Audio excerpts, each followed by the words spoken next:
So essentially the prerequisites for the literature review include an understanding of the general area that you want to research, a general conceptual framework to work within, an inkling of the gap that may exist in the literature, a grasp of the problem or problems that you're wanting to solve, some idea of the theoretical model that you're working towards, a provisional topic generation with the guidance of the supervisor, and then a basic research thesis dissertation statement with keywords. Now, you may not have all of those things completely in place from the start, but these are the things that you need to kind of provisionally be thinking about and having in your mind, so that as you go through the literature, you are able to look at each of these and make sure that you are producing a sound literature review. Now, when we start off to find the literature, we need to look at our provisional topic. And this is one example of a provisional topic. So the spillover effect of the supervisor's misfit with the organizational culture on subordinates through LMX. This is a paper that we are working on with Professor Alper. So what we start here with is the main keywords. So for example, misfit, LMX, organization, supervisor, subordinate. And then we just search the internet for the most relevant papers and books. Now, once I've done this, this presentation, I'm going to go through to look at all the tools that we use. But let's just go through this, and then once we've finished, I will look at all the tools. So our conceptual framework is very important. And it's important for us to understand the independent variables, the dependent variables, as well as those moderating, mediating, or control variables that will have an effect on it. Remember that the difference between the conceptual and the theoretical framework is very important. So the concepts are the basic ideas behind what you're doing. So for example, what we are working at is something like this. We are looking at leader-member exchange, or LMX. And so we're looking at the follower characteristics, the leader characteristics, interpersonal relationships, and how they eventually produce consequences and are moderated by contextual variables. So the theory, as we go along, as we look at the literature, the theory is going to slowly but surely emerge from the readings that we see. And hopefully in the literature review, we can write maybe a paragraph of all these different aspects of the theories that we are going to use. Now, obviously, the first thing that we need to do is to look at creating our scholarly profile on a number of different websites. So ORCID, for example, we all have. Google Scholar is very important. Now, I will go through all of these and look at the actual websites with you. I just want to briefly name them here. So ResearchGate and academia are also very useful tools. WorldCat is an outstanding reference tool. Archive and openlibrary.org are extremely helpful to find a lot of resources. Scribd, also I will mention that at a later stage.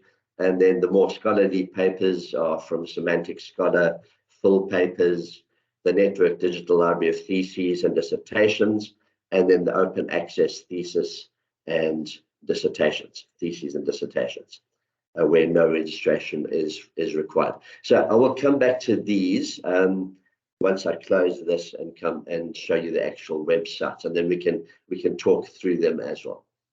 Now, what I'm using on my computer, and this is half of the problem of what we are doing, is that EndNote is a very big program. And it's one of a whole suite of programs that Clarivate uses. So they also have ProQuest, and they have Web of Science, which you can actually log in with your ORCID profile too. So make sure that you've created all your scholarly profiles, and this will give you access to a lot of material that you would not normally be able to get. Even on Google Scholar, if you just have a profile, you can actually do a lot more. It also obviously helps you to build your academic presence and your reputation. So these are just a few examples of what you would have done hopefully by now: creating your ORCID profile, creating your Google Scholar profile. For those of you that haven't done it yet, this is kind of what it looks like. And then it shows you also your citations and indices. ResearchGate is another very useful tool, and I would encourage you to create a profile there. Academia.edu is very good. That is really a very useful tool too. WorldCat is less known, but actually an extremely useful tool. And I will tell you more about that once we have a look at that when I get out of this. Now, when you're collecting relevant articles, papers, and books, it's important for you not just to use a basic search, but you need to go to an advanced version of that. All right, I will show you that in practice after the presentation. So go to the Google Books Advanced Search, and then you've got a number of parameters that you can fill in, where you can specify certain words, exact phrases, exclude certain words, and, for example, look at full views, which is very useful for older books that are out of print or that are no longer under IP. And then the Google Scholar Advanced is similar. You also have the advanced search, which you must really use rather than the simple search. Now, when we look at what we have at the AU Library, obviously it's very useful for us to use our EBSCO, but also there, once again, use the advanced search option that we see in the middle there. And that's really going to help us a lot more than we will otherwise. So the second step is to cite sources appropriately, specifically using referencing software like EndNote. Now, there are many different types of referencing software. The one that I'm demonstrating is EndNote, and that's purely by accident because in 2010, when we were still part of Tasmania University, they actually allowed us as lecturers to download it for free. Now, unfortunately, CQ doesn't have that option for us, which would be very nice because it's actually a very expensive program, and it's probably the one that's used probably the most, I think, overall. So here, what we need to do is use the import function and download the PDF files where necessary, and then attach the PDF files to the EndNote reference. Now, I'm going to show you how to do that in a moment. Now, so there are many different types of referencing software, and they include ones like Mendeley, Red Papers, Article Galaxy Enterprise, Atero, SciWheel, PaperPile, EndNote, and you can actually do a nice comparison on them at the website here, the G2 website. And what G2 has actually done is they have very nicely laid it out on a grid to compare satisfaction overall, as well as the market presence. And if you look here, you can see that EndNote is definitely the highest market presence, but there isn't a huge difference with some of them. And some of them are obviously for free, which is great, but then they have very limited capacity. So Mendeley actually has the highest satisfaction rating overall, and that is used also very widely in academia, especially in higher education. So EndNote to me has just been something that I stumbled on by accident, and it's been a wonderful tool for me to use in the last 12 years. And I will demonstrate that also once I've just gone through the basics with you. Now, when you look at, for example, at the Google Scholar search, and you've done a search on it, there are two things that are going to emerge. First of all, you have you can click on here, all right, which shows you the different citation methods, and it automatically will actually import it onto your computer, and then you can open it into EndNote. Or if you use other formats like RefMan, RefWorks, etc., or BibTeX. And then you also have the PDFs that are attached, which I will demonstrate to you after this. and you can download the PDFs. And it's actually amazing to see the amount of PDFs that are just available on Google Scholar. I would say over the years, I've gotten probably 2/3 of my PDFs on Google Scholar, and then probably others on Google Books and a few others like EBSCO, etc. Now, this one happens to be on EBSCO, but that is not always the case. And then this is what it will look at like on your EndNote referencing, which I will go through in a moment. The third step then is to be able to critically assess the research materials. So how many references to collect, how to decide which ones to keep, how many references to actually have at the end of it. Now, it's difficult to say how many references you should collect, but there are a few rules of thumb that may be useful for you, especially for those young researchers that haven't yet done their PhD. So for a research paper or article of 10 to 20 pages, about 30 to 60 references is a good starting point. For a master's thesis of 50 to 100 pages, collect about 150 to 300. For a PhD dissertation of 150 to 250 pages, about 450 to 750. Now, you will not keep all these references, all right? You will discard some of them.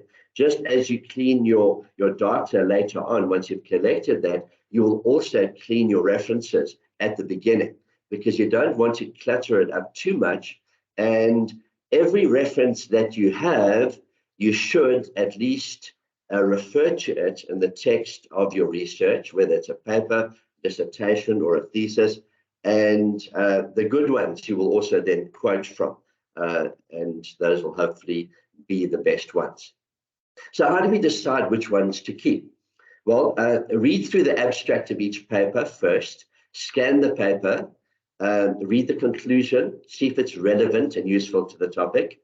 If not, then even though the keywords may have shown it to be something you can use, discard that. So clean them out and only use those references that are completely relevant to what you are doing. So keep those that are partly relevant, at least, to keep the references fairly long enough, but try to refer to them somewhere that they are relevant. So try to use them at least as just a simple reference, and the really good ones you will try to quote from. Maybe one quote per page or so is a good rule of thumb. So ultimately, what you should land up with for a research paper or article of about 10 to 20 pages, keep about 20 to 40 references. A master's thesis of about 50 to 100 pages, keep about 100 to 200 references. For a PhD dissertation of about 100 to 350 pages, keep about 200 to 700 references. Now, I mean, obviously, this depends very much on what you're writing about, and there's so many variables involved in that. The fourth step then is to develop strategies for inventing, organizing, and drafting a literature review. So there are 5 elements here that are really important. First of all, you need to read. Then you read more, then read even more. You need to look at your research preparation milestones. You need to look at whether you want to do quantitative or qualitative research. You need to look at the length of PhDs and also the length of literature reviews. So first you need to read, then read more, and then read even more. Now, Booth and Bell have said a researcher cannot perform significant research without first understanding the literature in the field. So probably half of the time that you spend in producing a research paper, a thesis, a dissertation, is going to be in the initial reading of the existing literature. I remember before I even started my PhD, I spent years researching my particular topic. And that really helped also in actually the process of writing the actual dissertation. So in terms of the milestones, as you do this, there are a couple of things that are going to emerge that I talked about in the beginning. You will understand what are the main issues involved in your particular topic. You'll be able to identify the most important research gaps. Then you'll also start formulating your research questions. And when it comes to quantitative research, also your hypotheses will start to emerge.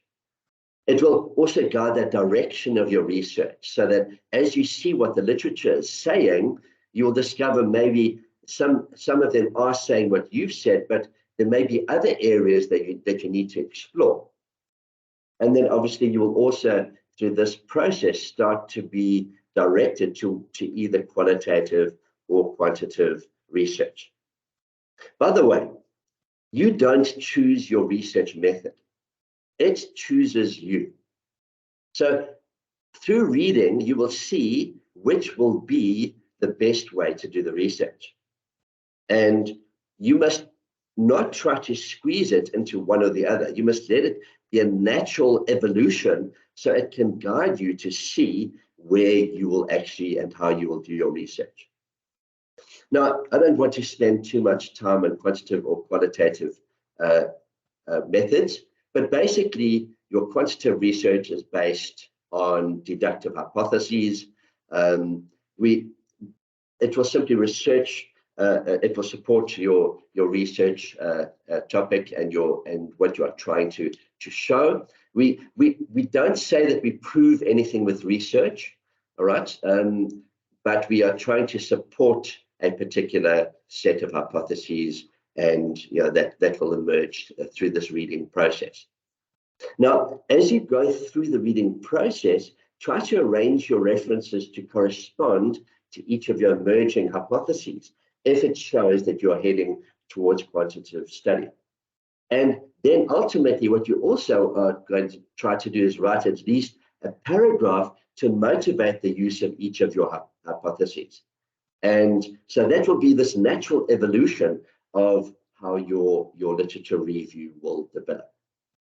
Now, currently about 70% of all research is quantitative.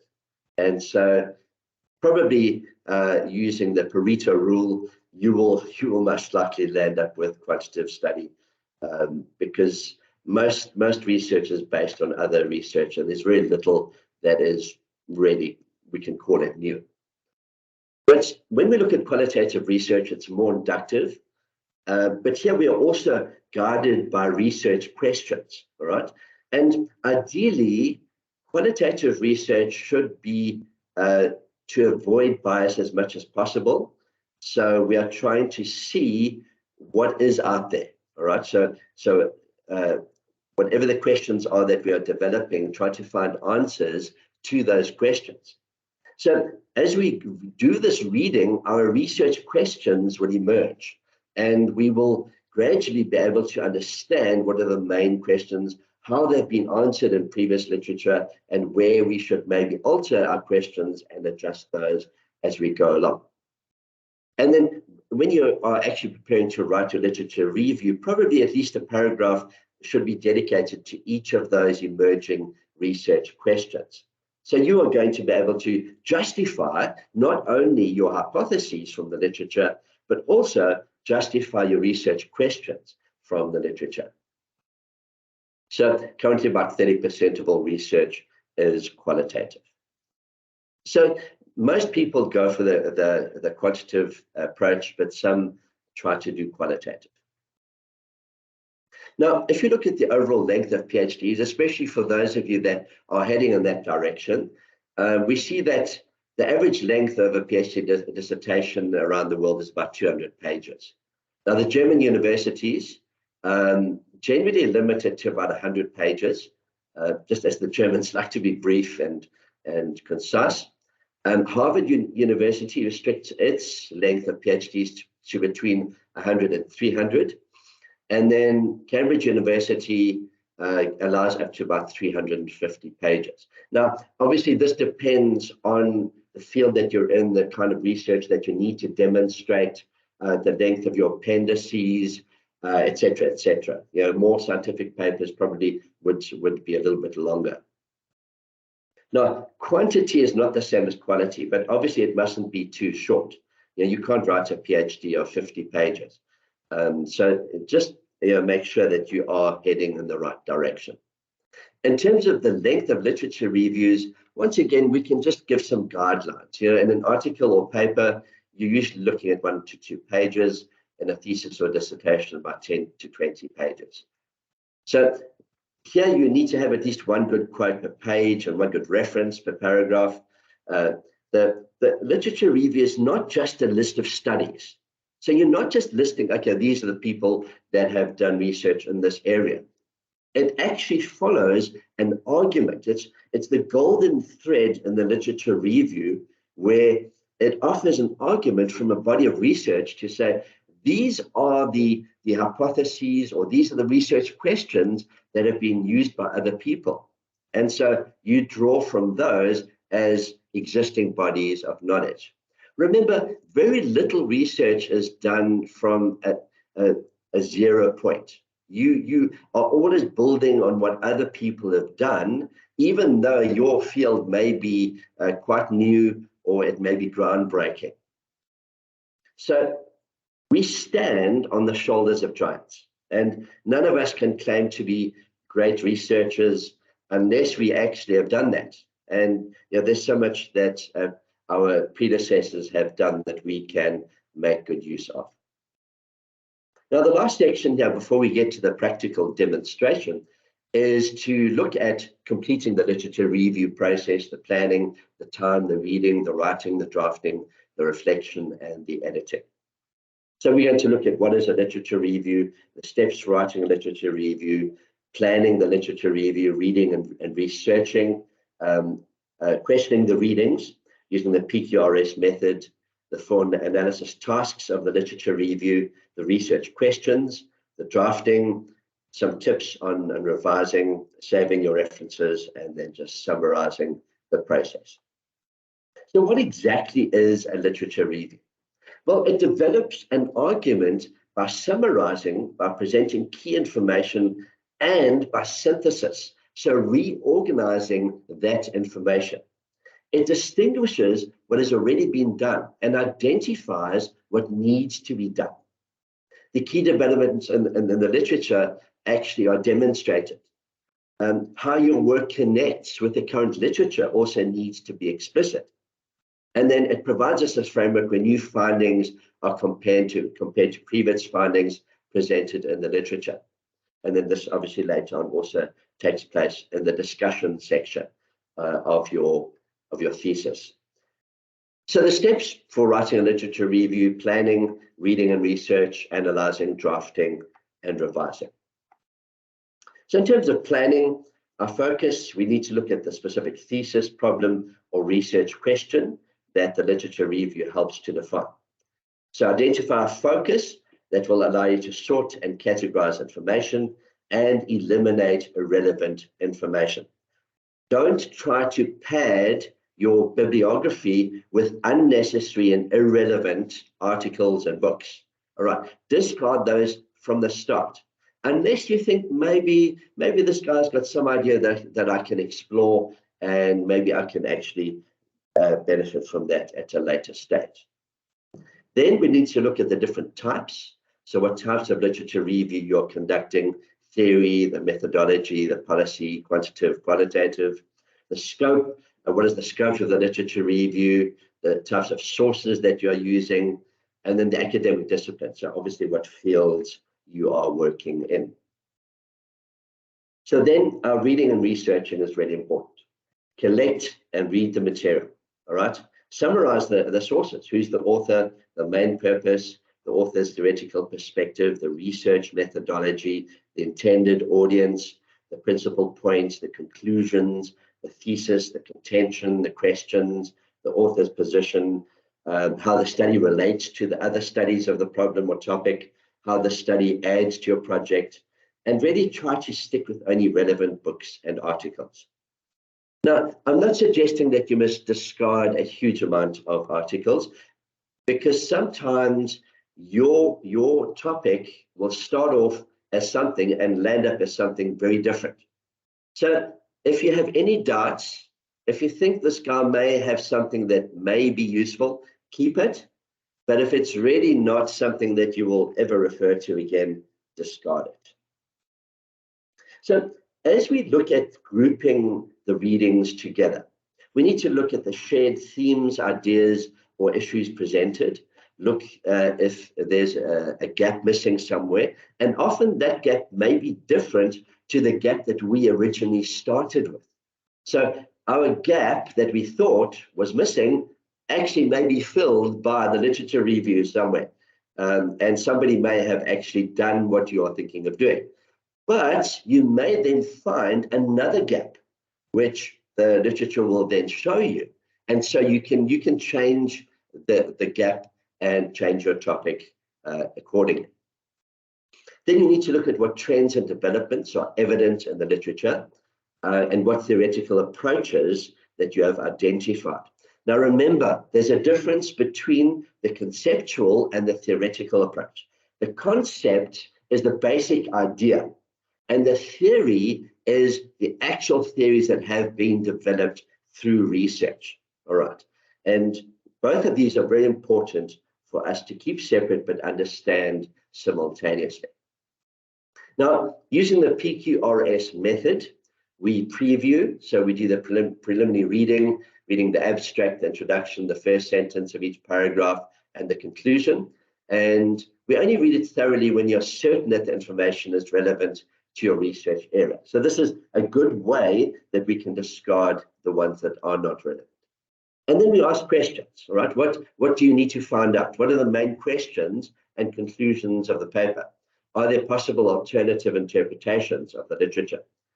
Then the reading, so be active, search for all answers to the questions, and then summarize, take selective notes, maybe use color and space to organize. And you can do this in a number of different ways. I'll show you how to do it to a certain degree on EndNote, which it's got some useful tools for us to actually do that. So the 4 analysis tasks of the literature review: to summarize, to synthesize, to bring together, to critique, and to compare. Summary is very important, especially in the literature review. You need to get the key ideas. Synthesize, you need to bring together the clusters of either the theories or that lead to your hypotheses, or else the questions that are emerging together. You need to obviously be critical, and you need to critique and critically look at the articles and the books and the theses, and your whole approach mustn't just be reporting. It needs to be critical of what has been said, and don't be scared of that, to actually critique what you have in your literature review. And then comparison obviously is logical. So now research questions come out in both quantitative and qualitative research, and it's useful for both of them to have a few basic questions coming out. So maybe identify 3 questions that your literature will answer. So the key topics will be discussed in these questions. So what questions do you need to ask in order to obtain the answers that will enable you to respond to the research problem? So our thesis statement, information and communication technology allows employees to be constantly tethered to the ICT. This is just a completely hypothetical one.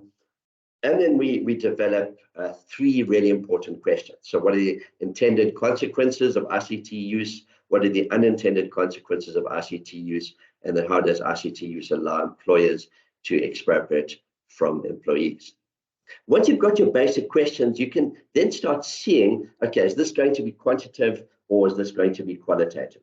So if it's quantitative, then you maybe have a very clear idea of what you want to prove, or okay, not prove, but support with the evidence. And then what you are looking at, the qualitative approach, is, well, I don't really know enough about this, or there's not enough information, and we need to just research this and find out more answers. So drafting needs to be chronological, thematic, and methodological. So chronological, depending on the nature of your literature and development of ideas. So a chronological approach will present the development of a key trend or progressions and changes in the practices. The thematic will be looked at how the concepts come through, how the theories come through, how the issues come through, and try to get those together so that you can start your paragraphs quite clearly. And then obviously also methodological, the review focuses on the methodological or paradigmatic. Paradigm is basically a model, all right? So you are going to construct your model, just as I showed you earlier, of really how it looks like in a diagrammatic form. And then we will take that either to the hypotheses or to the questions. Now, some tips on revising. Always revise the title, all right? It probably will never stay the same from the beginning. And ask yourself, is my title consistent with the content of the paper? Then your introduction, do I appropriately introduce my review? The thesis, does my review have a clear claim? The body, is the organization clear? Have I provided headings? The topic sentences, have I clearly indicated the major ideas of each paragraph? Transitions, does my writing flow from one paragraph to the next? And then at the end of it, my conclusion. So do I provide sufficient closure and bring it all together? Obviously, you also need to check your spelling and your grammar. Now, you need to save your references, and please don't make the mistake that many of us have made at different times, to keep a record of the literature that you collect, record where and when you retrieve the information, use a citation manager program like EndNote, and rather have too many references than rather having to go back and to try to find your references. So really, if we summarize this, we can look at a few important key elements. Formulating a problem, doing your search, refining your topic, analyzing it, and then constructing your review. So we've now looked at the 5 main points of the workshop: to understand the purpose and basic requirements of an effective literature review, to cite sources appropriately, specifically using referencing software like EndNote, to be able to critically assess research materials, to develop strategies for inventing, organizing, and drafting a literature review, to complete the literature review process, the planning, time, reading, writing, drafting, reflection, and editing. There are a few references, and I want to thank Mirna for all her help too. She has really been a wonderful part of this process. Now let's look at the practical demonstration and the questions. So if we want to look at these particular things that I've mentioned, there are some amazing tools for us to use. And I'm just going to ask somebody to tell me what you can see on the screen once I've closed this, because I want to show you empty slides. Okay, great. EndNote is a slightly big program, so it tends to slow down everything that you do on your computer. But what I want to do now is I want to give you a view of the EndNote program, and then I'm going to take you through a couple of these websites that I have mentioned, and hopefully we can actually see practically how those work. Can you see my EndNote library on your screens? No. Not yet, Dr. Okay, all right. So, okay, I will just have to change. I think this was the problem earlier on. So I need to now change. I will stop sharing, and then I will have to reshare, and I will not do the screen because that produced problems. I will simply do the window, and okay, wait. Let me try the screen sharing again, because the screen sharing is actually quite important. But let's see what you can see on your side. Can you see my EndNote library at the moment? Yes, we can see. Oh, wonderful. Okay, great. Hopefully this will work this time, because I need to jump between my library and the internet. So can you see the internet at the moment? And I've got it open on the ORCID website. Yes. Can you see the ORCID website? Okay, great, wonderful. Okay, so now assuming you've all actually done your ORCID profiles, you can now use that particular number on the top left-hand side, all right? And that number you can use for a number of different applications. I will show you one or two as we go along. Also, when you use Google Scholar, for example, all right, you can see I've got my profile and it's logged into my profile. And then click on the left on those three bars and go straight to advanced search rather than just search in the normal way. All right, so for example, let me use the paper that we're currently busy with. So LMX, and then we also going to look at Misfit, right, Professor Alper. Let's see what we get through this. I don't want an exact phrase. I want to look at least one of the words like supervisor or subordinate. Sorry, mistype there. Okay, I might also type in there, for example, leader or follower. Okay, that will just give me a variation. And then I can do it without words, and then it can be anywhere in the article, in the title of the article. I'd like to keep it anywhere in the article, and then we can do our search. All right, so now I've already got this one actually for our reference list. This next one, I don't think I have. So what you see here is you have this little icon, okay, which is your citation icon. Now I'm going to do the citation first, and then I'm going to go to the actual PDF. All right, so if I click on there, I see it gives me all these different versions. And by the way, I've preset my EndNote for APA. All right, so it will automatically give me an APA, but just a warning, the format that you see, although they say whatever APA or Chicago, usually is not very accurate. So what you need to do afterwards is just go back and double check that the reference is in the APA format. And I will show you how to do that in a moment. So I'm going to click on this, and you will see it'll jump, and I've got the Scholar reference in my downloads. All right. So now I go to my downloads, and there it is. And I double click on that, and hopefully, there we go. Okay, it's now importing it directly. And not only is it importing it directly, but I can now edit it. Okay, as you can see here, it's an APA 7th edition. I can now look at it in terms of its summary. I can look at editing it in any way. I can add a number of parameters for the information, and I can also attach a PDF.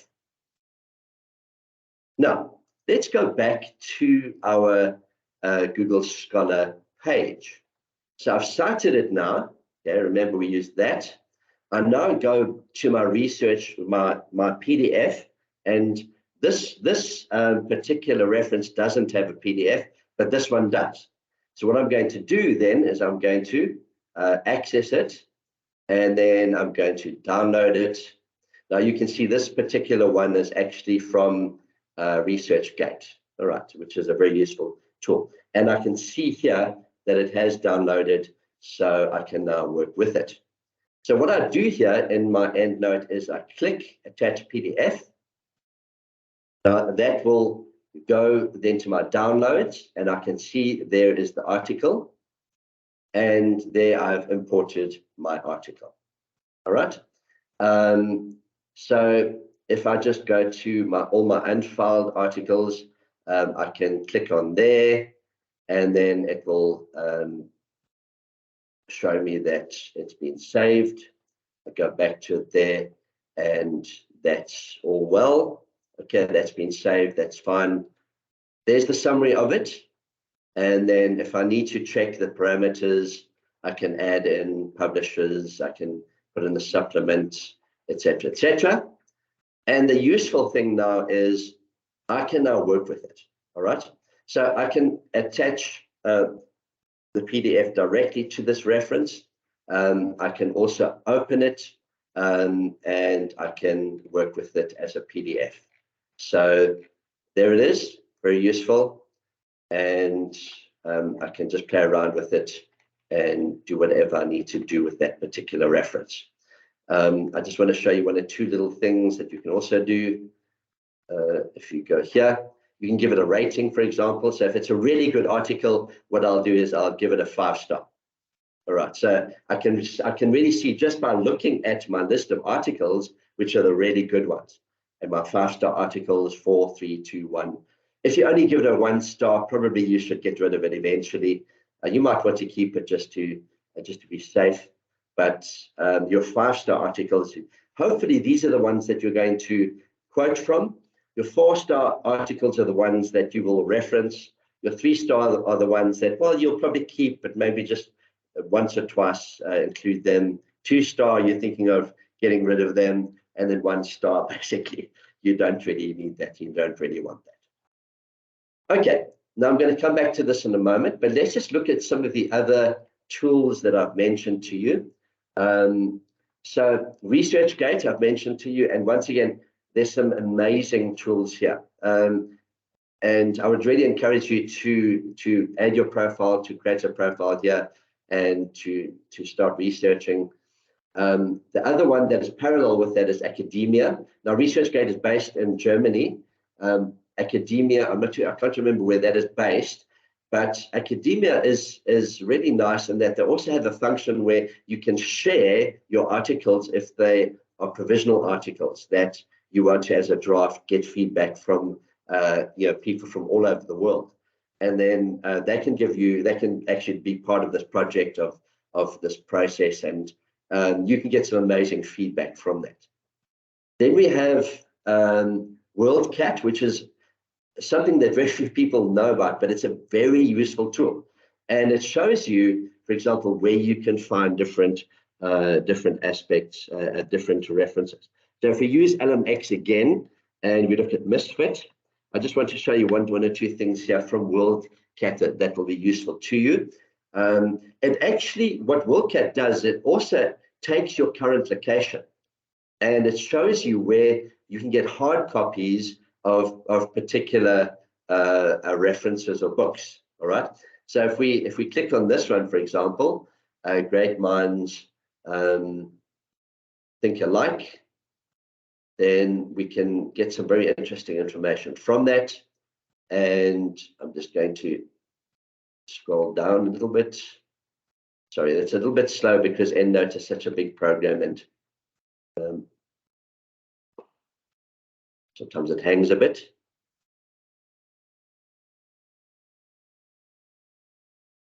All right, so for example, here we can find copies, American University of Sharjah, Abu Dhabi University, etc.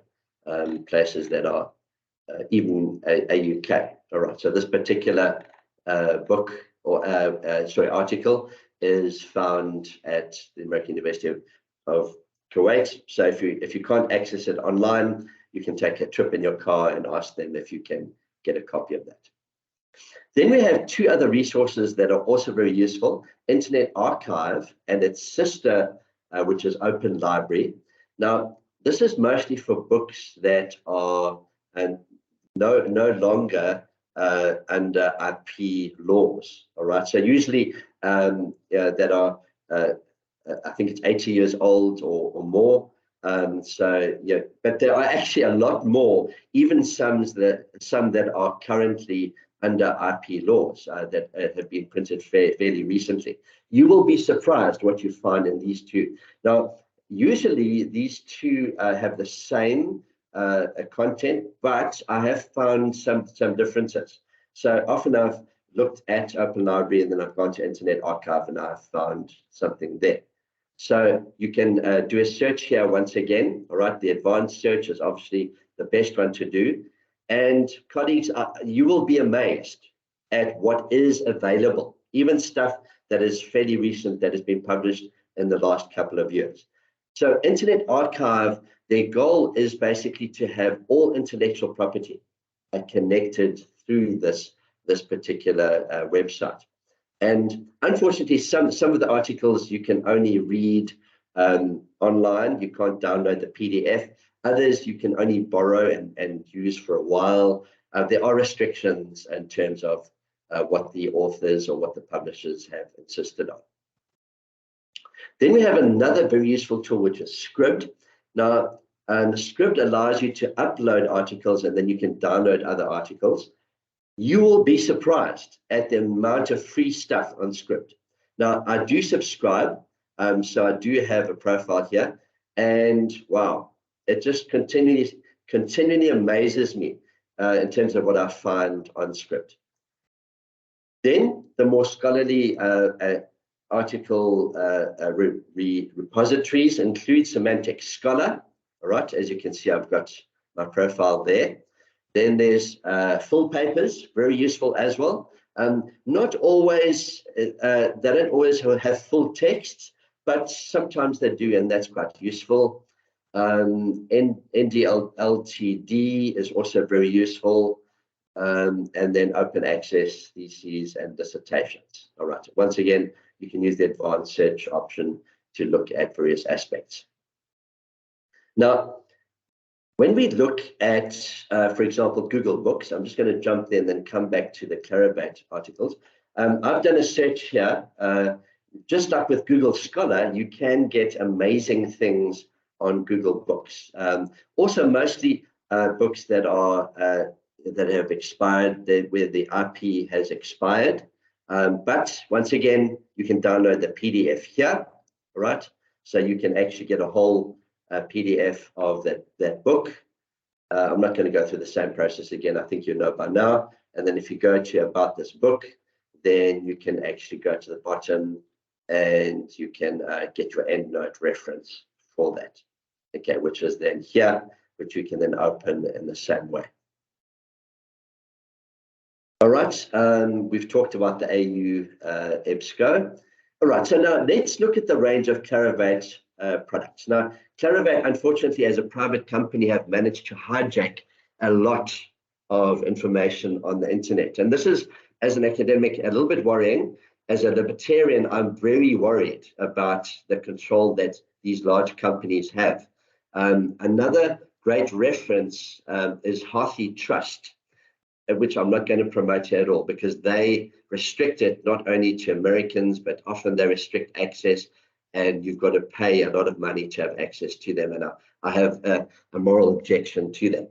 But I'm basically married to Clarivate at this point. They have a huge amount of different programs that they use.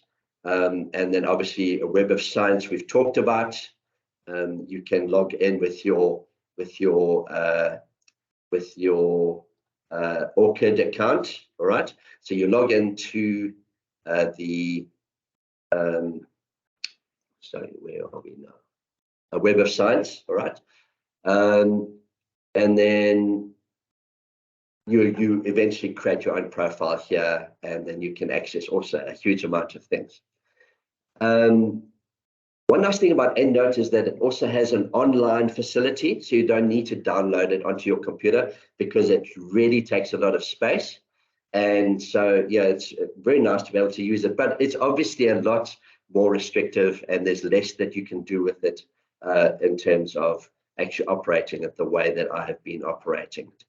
So as you can see with my EndNote, I've got a total of nearly 30,000 references. And I mean, it's on all kinds of topics. For example, problem-based learning, I've now got 910 references. All right. And I've managed to put them into different categories, and I'm working on 2 papers derived from that. So okay, I'm just going to make this a bit bigger and allow you to see what the categories are. So general, history, inquiry, collaboration, online, critiques, rubrics, teacher perception, philosophy, objectivism, constructivism, grounded theory, primary ed, higher ed. You know, I've tried to categorize them even according to the journals and then the different institutions that actually do PBL. And this really helps you to be able to construct your literature review too, which is so useful. All right, so I think I have done enough for now. So let's open it up to